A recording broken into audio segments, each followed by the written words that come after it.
Hello, and welcome to The Mind of a Therapist, a podcast where I interview psychotherapists and helping professionals in what they're passionate about in order to provide you with messages of encouragement and hope. I'm your host, Andrew Earle.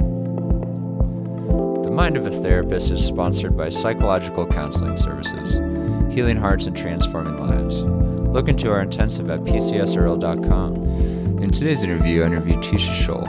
Tisha is a licensed clinical mental health counselor in private practice in Burlington, Vermont. She's practiced internal family systems, also known as IFS therapy, since she was a clinical intern in 2009. She's the co-host of the popular IFS podcast, IFS Talks, and has been a program assistant for IFS Level 1 and Level 2 trainings many times internationally. In her practice, Tisha specializes in treating complex trauma and combining IFS with craniosacral therapy as well as past life regression. In her personal life, Tisha is a single mom, raising a wonderful daughter and many stellar animals. Before she was a counselor, she worked as a carpenter and tile mason. Currently, she spends her free time reading, making art, rock climbing, and backcountry snowboarding. She has a spiritual practice in the discipline of Siddha Yoga. So without further ado, here's my interview with Tisha.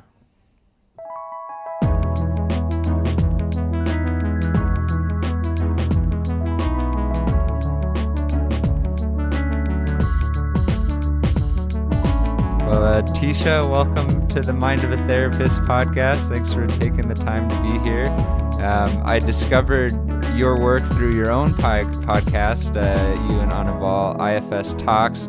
Really encourage anyone who's interested in IFS or just psychotherapy in general to check it out. It's really been helpful for me as I've been developing as a clinician. To get going, the first question I've been asking people lately is, how do you view change? Like, what does it take for people to change, for systems or relationships to change? Oh, that's a really interesting question.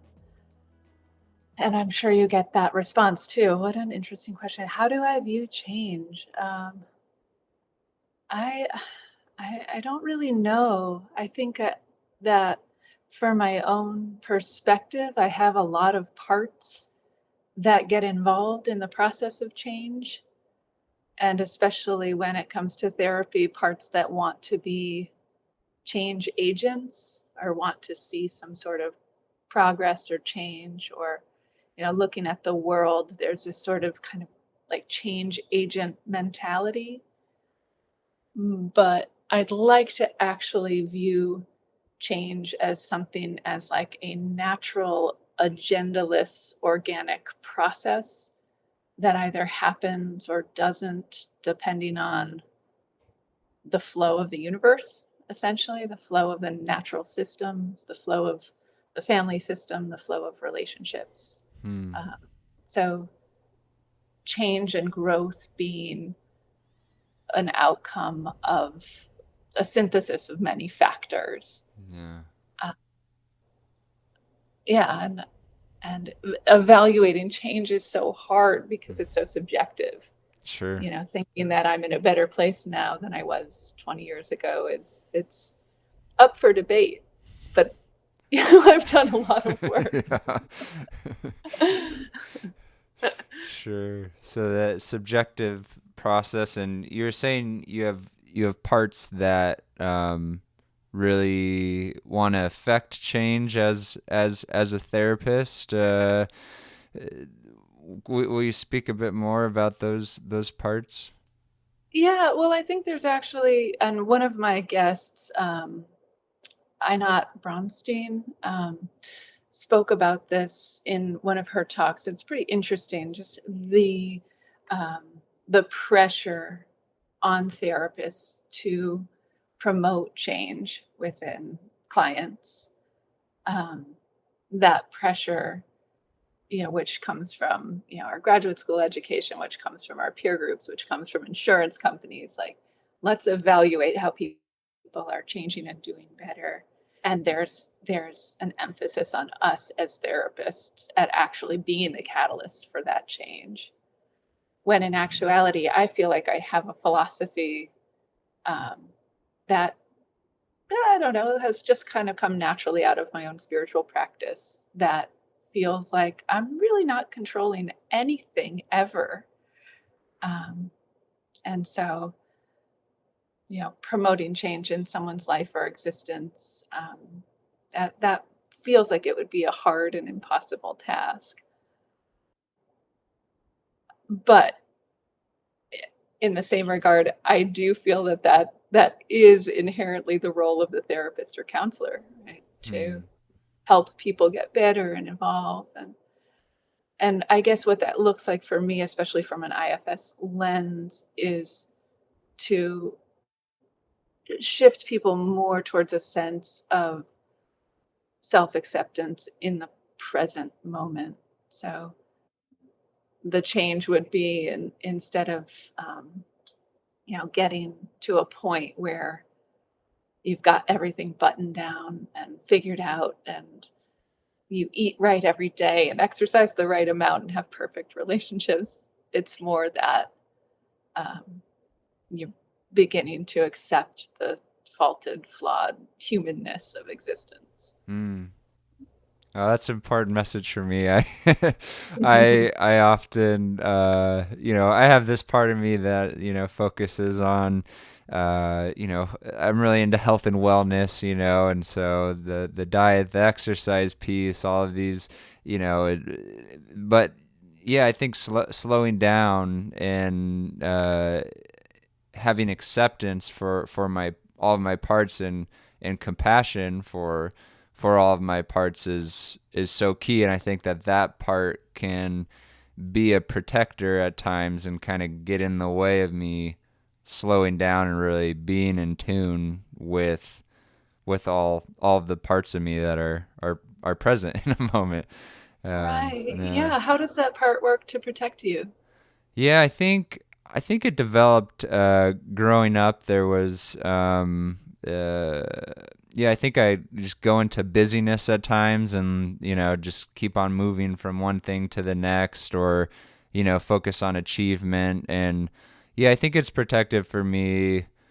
I mean, it's something I'm in process with, but yeah, I'm a bit new to IFS, and I think a lot of our listeners will be too. And so I think it's in my understanding of IFS is there's this concept of protective parts like managers and firefighters that kind of protect exiled parts of us that are stuck in time, from painful or traumatic experiences. And so, yeah, it's my sense that I have, I definitely identified a number of exiles who I've started to get in touch with. And so I think like the practice for me is to continue to, like, I think that part is a manager that stays busy and focuses on accomplishment. And I think I'm in the process now of really attending to that part and thanking that part, even though there's another part of me that's kind of frustrated with it. But yeah, slowing down and seeing what else is there, seeing what, hurt part of me is there, the exiled part. I know I have a number of those in childhood from a number of experiences I had. So That's really cool to see you beginning to notice how your own system is working, and to notice how those managers are existing. And I'm excited for you to uncover what's underneath them. I think the manager that you mentioned, that busy, pushing, almost achievement oriented managers, is one that's very culturally acceptable yeah. in in in the Western world, at least in the US. There's almost an energy around that kind of way of being, like go, go, go, go, achieve, get. Um, that sometimes you can almost feel into how hard those managers work, and our system might not even know that there's another way of being. Like that's the type of manager that really can almost just feel like us. Yeah.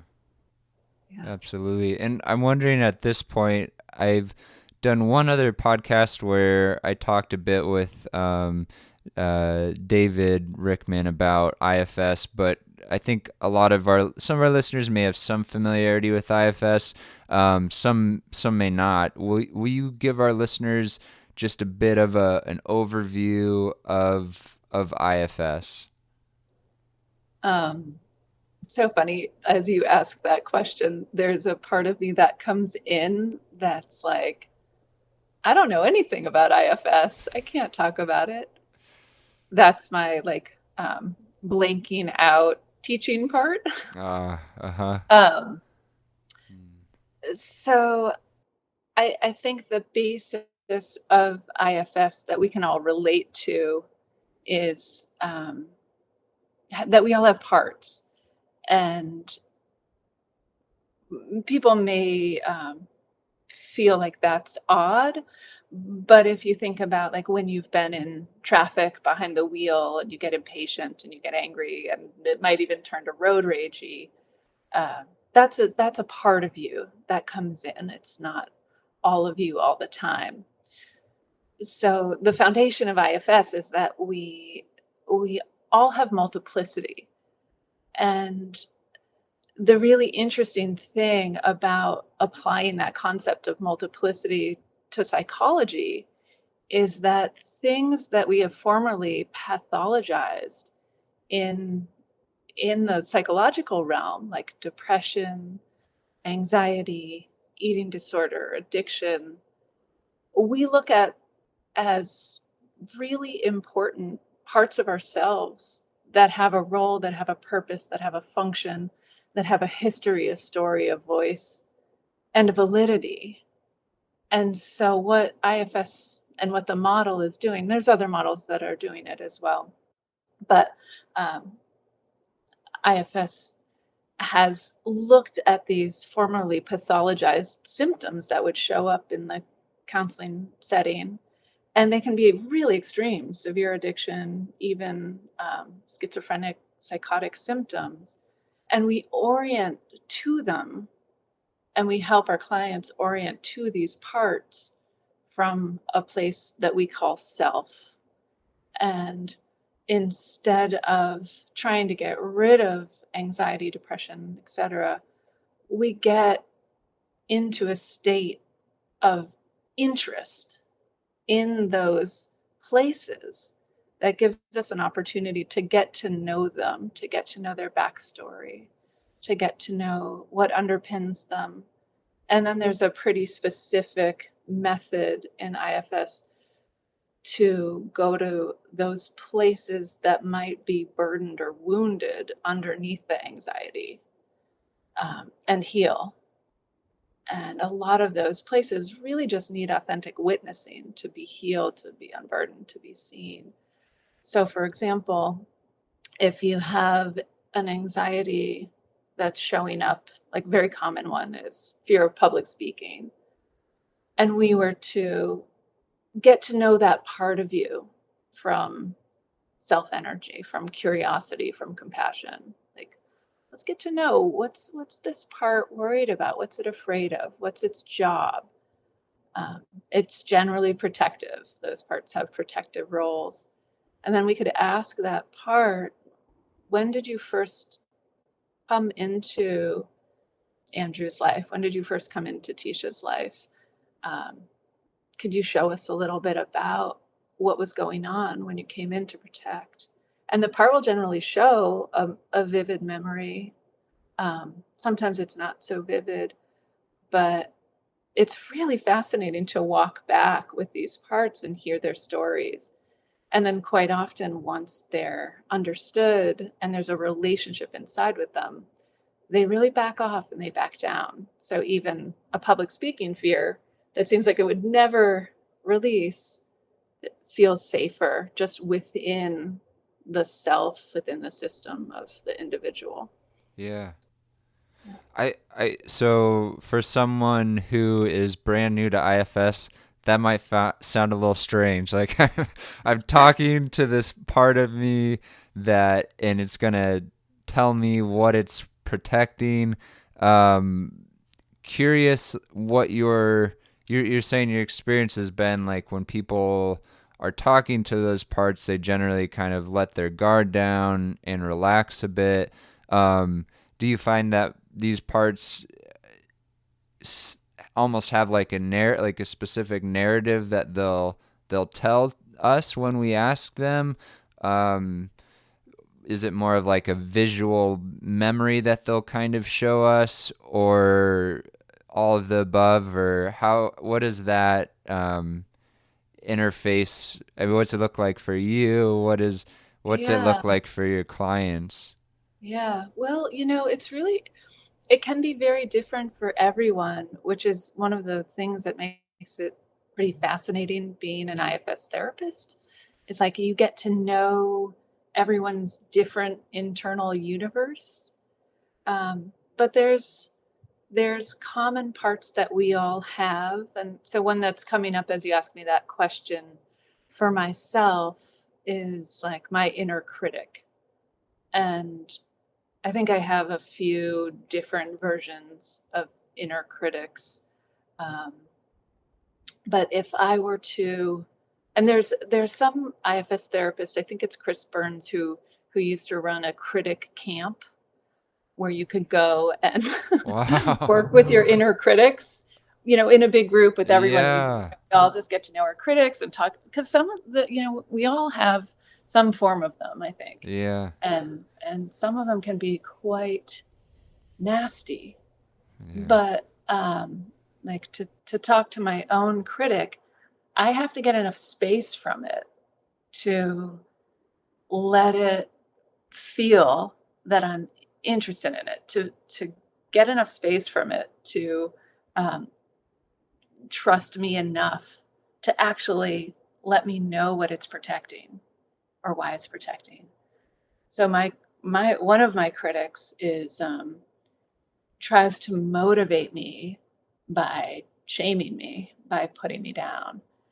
Um, and I don't remember exactly the exile that's attached to it.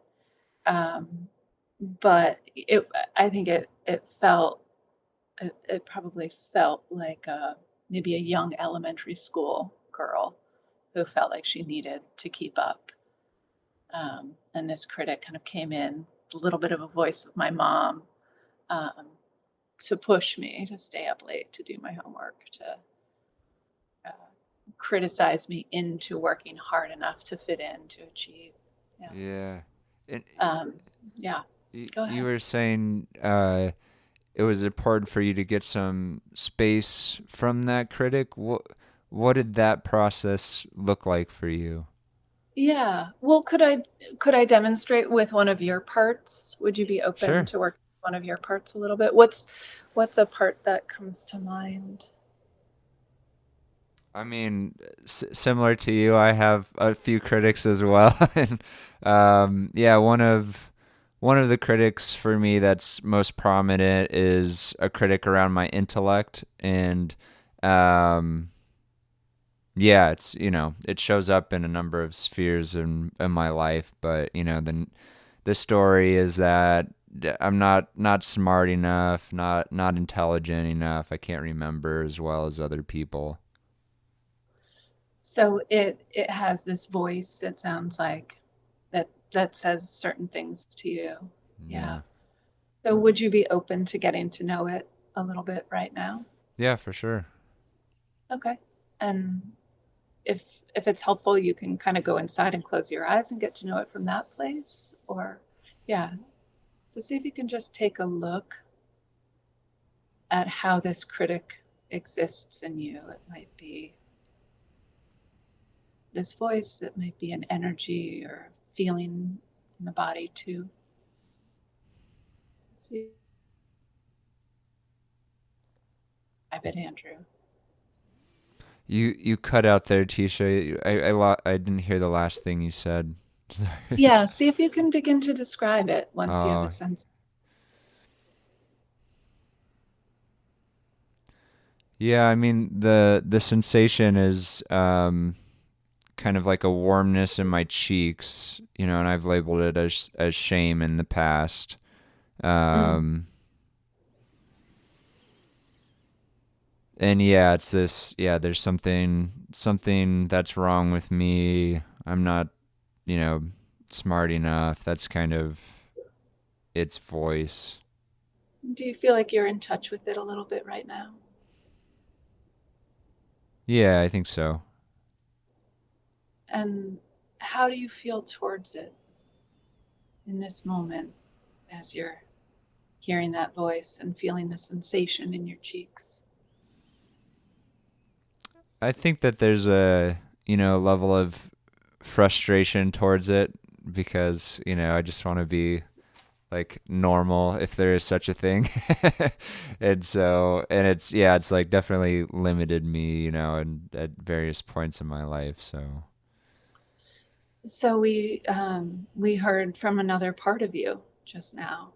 So there's the the shaming critic, and then as I ask you that question, how do you feel towards it?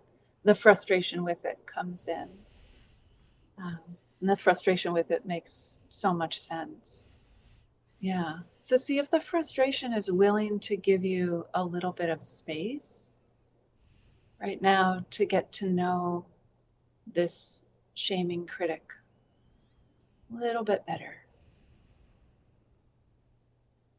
yeah, I think it's willing to give me some space. Okay. And how do you feel towards that critic now?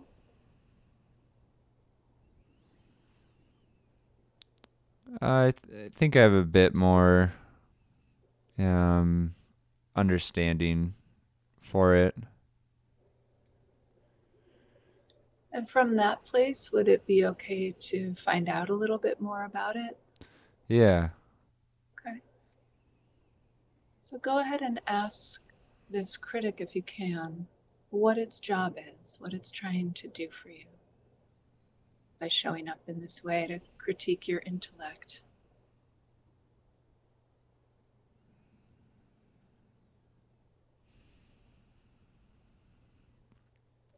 I think it's saying to keep me safe. And yeah, I think it's safe from like failing, if it's like if the bar is low, if I don't like insert myself and uh if the bar's low with me not being smart enough, then I'm only gonna, exceed that. I'm not gonna I'm not gonna like fail. Yeah. Does that make sense? Yeah, yeah. And does that answer feel like it came directly from the part that critiques you in this way, or does it feel like it came from another place inside?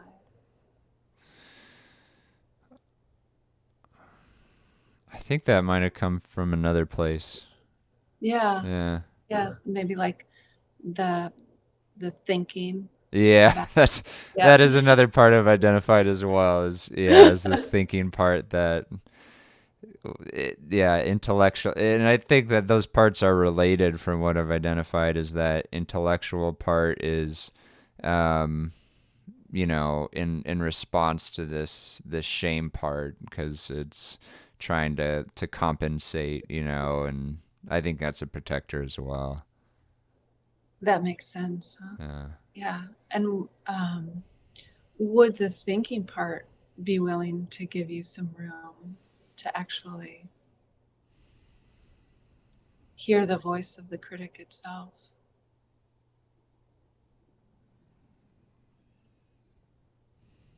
Yeah, I think so. Okay. And and just check. I know, we just started doing this podcast and it might be pretty vulnerable. Yeah, yeah. So you can check and see if you want to go a little deeper with your own system or if you want to shift back to a more surface conversation. But that's Yeah. an example of how, we just saw your system, right? How the parts come up in response. And now we know you much more deeply than um, if we stayed on the surface. Yeah.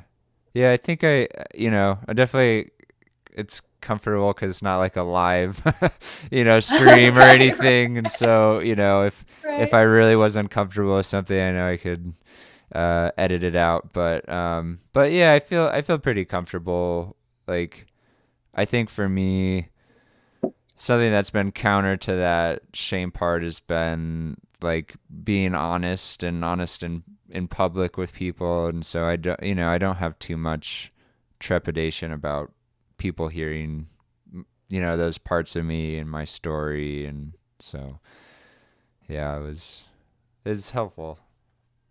Yeah. Yeah. So just see what feels right moving forward. Do we want to stay with getting to know this part, or is that enough? I feel torn because I have so many questions to ask you. You gave me such a intriguing list of topics that we could talk about, but then I'm intrigued obviously with my own process in these parts, and I have some familiarity with them, but I also don't want, I don't want the focus to be on me in this conversation necessarily, but that also is, it can be helpful Well, for other people to maybe we hear. could have Yeah. a podcast or an interview down the road where we do an IFS session. Yeah. Because that can be really, I mean, they're so cool. It's pretty different than Yeah. therapy sessions, and people can learn a lot from just witnessing the Yeah. demo work. Yeah. Yeah, maybe we can do that down the line, and I can ask you some of these questions that I have for the rest of Okay. this Yeah, episode. that sounds great. And that Yeah. was a good just demonstration of how to get space from parts, just like Yeah. that question of how you feel towards the critic begins to bring up other parts. Yeah. And once you get to a place where you feel curious or compassionate or um, calm or really just interested in it, um, in this new way, there's like an energetic shift when you have the self energy, Yeah. and that's where you can begin to actually dialogue with the target part. Yeah. And I certainly noticed as you asked, how do I feel towards that part, and the anger was there, and then anger, are you willing to kind of take a step back? Like it was just kind of a bit of a relief, and relaxing. And yeah, I think that's so, I've done that a few times before personally, with my own system, and it is just a relief because I think so often I'm blended, and I'd love for you to talk about blending a bit with these parts, and I'm just kind of going Mm. throughout my day. I think I definitely bring self energy in at times, but that autopilot, blending, like slowing down and having curiosity about those parts and the parts that come up about the parts, I think really, yeah, allows them to kind of relax. And it's such a great tool. And yeah, so would you speak a bit about blending, what blending is? um yeah, start there. Yeah, this I think I wrote an article that's available online, or if you Google me on YouTube, um, there's a dorky picture of me and me talking about the power of unblending, and it's pretty interesting. So the idea is that we can be in different states with our parts. So if that critic is up and on me, it's the only thing that I hear and feel and experience. That critic blends with me, and that's my lens. And there's some parts that typically blend more fully than others. And those tend to be activated nervous system parts. So the fight, flight, freeze parts. So anger blends and we don't have access to our self energy, our prefrontal cortex. We don't have access. We're just blended. And, freeze response, same thing. If you want to think about a time when you're blended, just think about the last time you were with family. Yeah. What parts of you blend with family? Sure. There's parts of me that feel like I'm back to being an adolescent when I'm around family, and I cannot for the life of me unblend from them until I'm back in my own space or with friends, or um, it, it's just kind of an experience of being human. It's not good or bad, but once we can know the difference of what it's like when we're blended, we get, like you said, we have this great technique for being able to have an awareness of that and to pull back out of it sometimes. We're not always able to, but um, there's, in relationship dynamics, there's places you can go to where, you might be shut down or you might be really angry. And if you could just say to your partner, like, shit, I'm really blended, I'm not available. Um, Let me wait until I've unblended from this shutdown place. And then I want to connect about whatever's going on. So that can be super helpful, just to know how you blend, what parts take over, and to know that generally those parts that are blending with you so heavily are protective. Yeah. And they have a history. My shutdown part in my relationship with my partner, it's related to some of my childhood trauma. And it's like we're in survival mode right now. Even though, in my mind or in my relationship, that issue might be very small, the parts that are protective and blend don't evaluate that.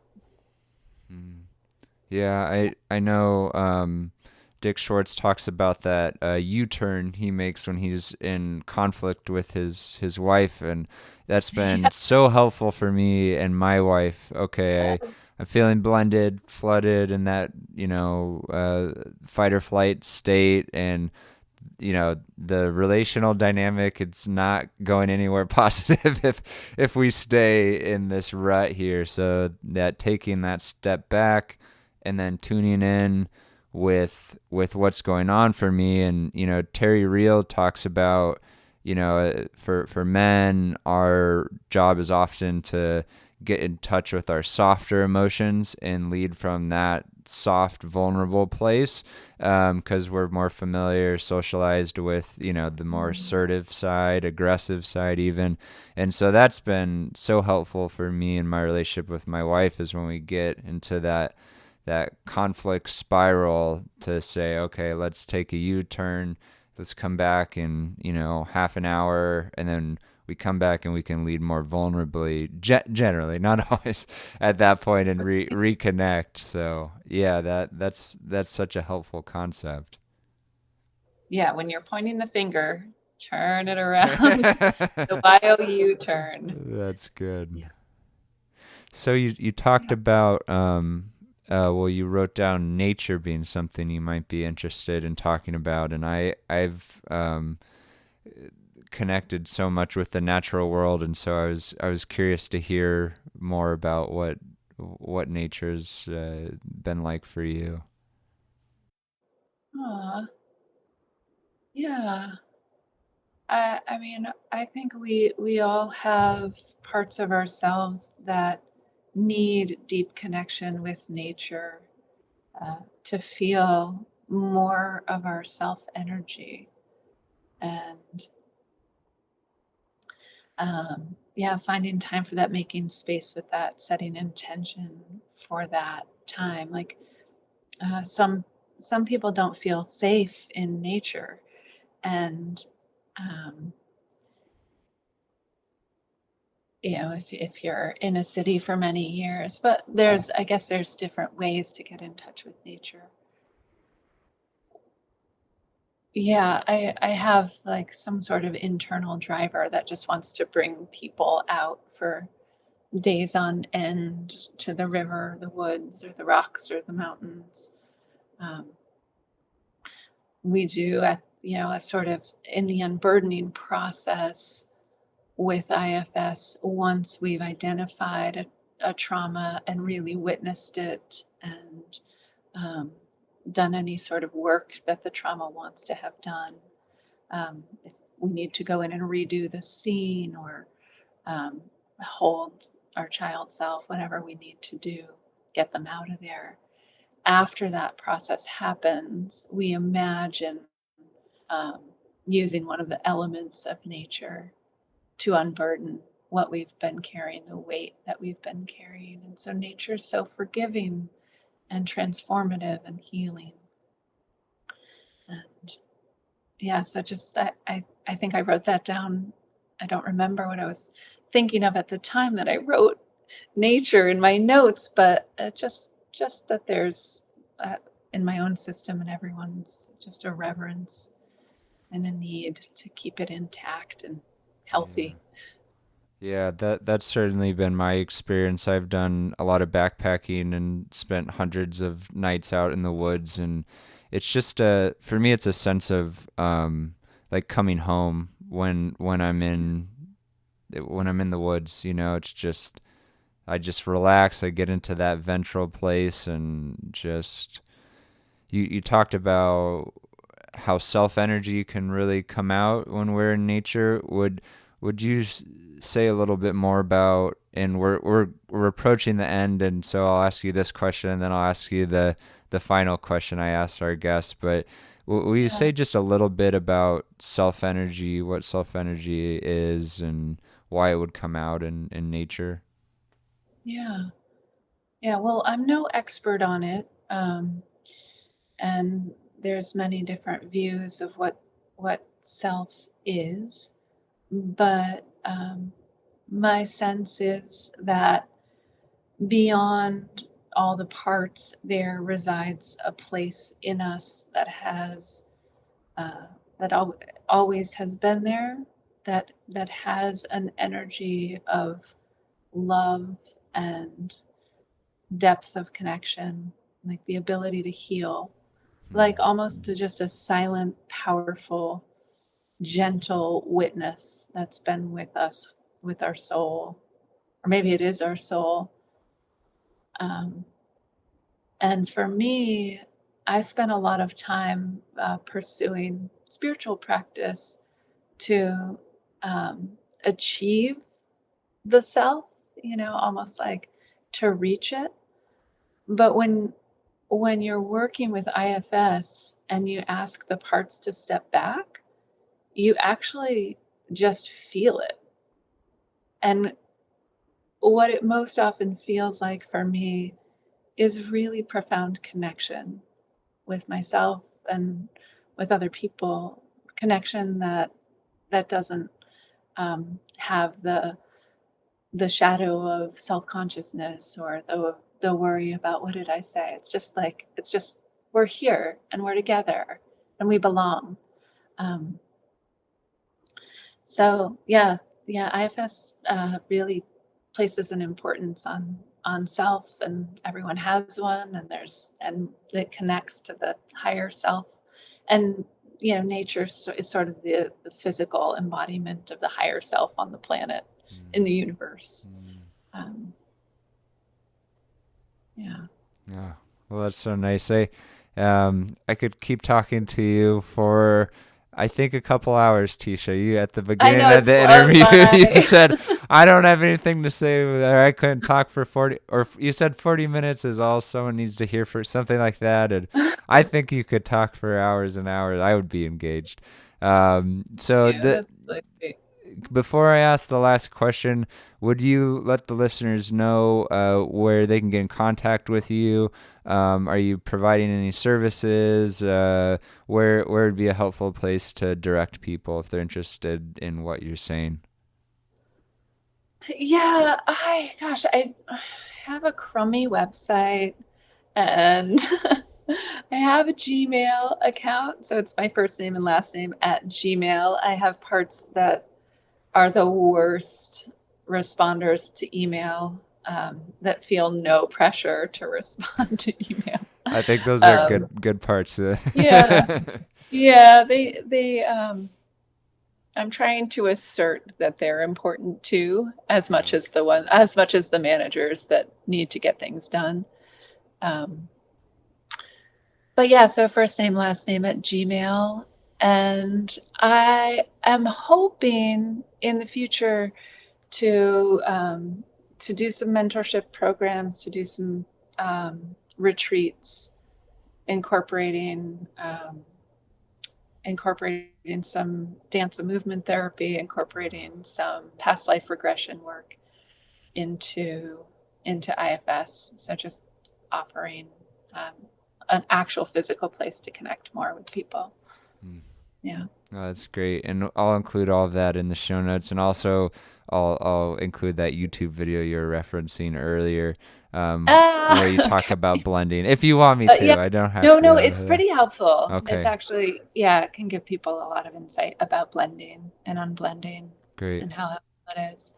Yeah. Well, to close things up, the last question I ask my guests is what's a message of hope you'd like to leave the listeners with? A message of hope. I would just say, meditate on yourself, love yourself. All that you need resides within you as you. Oh, that's a great place to end the podcast. Thanks for being here today, Tisha. You're welcome, Andrew. This was great. Thanks so much.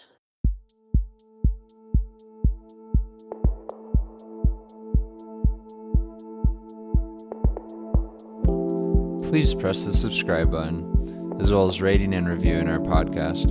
This helps others connect with what you've been hearing. If you have any questions, please contact us at themindofatherapist@gmail.com. These questions will be kept anonymous. I want to thank Eric Price for the wonderful music you hear in this podcast. Additionally, this podcast was created to provide accurate and authoritative information on the subject matter. Although we are interviewing licensed therapists, they are not your therapists. This podcast is not intended to serve as direct medical advice and should not be used as a substitute for direct professional help. It is given with understanding that neither the host, publisher, guests, or PCS are rendering legal, clinical, or other professional information. If you need a professional, we encourage you to find one. Visit Psychology Today to connect with a licensed clinician near you.